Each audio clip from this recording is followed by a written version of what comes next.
சதுரங்க ஆட்டத்தில் சுற்றி இருக்கிற எல்லா பவரும் போனதுக்கப்புறம் ராஜாவும் சிப்பாயும் தனியாக நேருக்கு நேர் சந்திக்கும் போது ரெண்டுக்குமே ஒரே பவர் தான். எடுத்து வைக்கிற அடி கொஞ்சம் மிஸ் ஆனாலும் ஆட்டம் முடிஞ்சிடும்.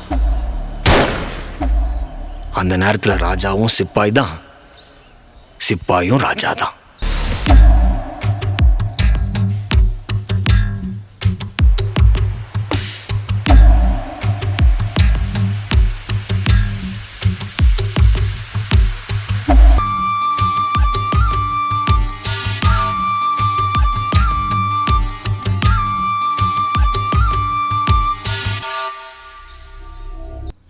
சம்பவ காரணம் போதுனா யார் ஜெயிப்பா?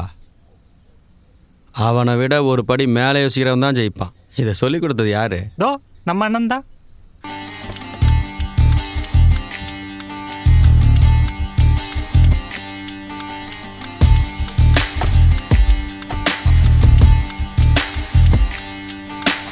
சரி விடு.